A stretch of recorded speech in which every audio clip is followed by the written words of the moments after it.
భూమి మీద మనం అందరము మన జీవితం మన జీవం ఏ పాటిది అని అన్నాడు. ఇగో నువ్వు పరదేశివిరా, మనమంతా యాత్రికులు, పరదేశులు.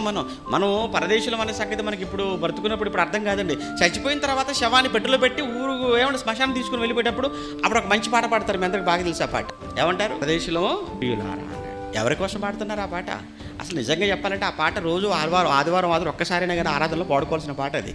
కానీ ఆ పాట బతుకున్నప్పుడు పాడితే ఆరాధనలో చక్కగా బాగుండేది. ఒక నిజంగా ఆ రోజు ఆరాధనలో ఒకవేళ పాట పాడుకుని ఉంటే అర్థమైపోయేది, నిజమే కదా, మన పరదేశులం కదా, మన పురమేది కాదు కదా. మన పురమేది కానప్పుడు అడుగు స్థలం కోసం పెట్టి మా అన్నతో గొడవ పడుతున్నాను. అన్న దగ్గరికి వెళ్ళిపోయి, అన్న సారీ అన్న, నాకు ఈరోజు అర్థమైపోయింది, అసలు ఈ దేశమే మంది కాదు, ఈ ఊరే మంది కానప్పుడు ఈ అడుగు స్థలం కోసం నీకు నాకు మధ్య విభేదం ఏంటి, కావాలని ఉంచేసుకో.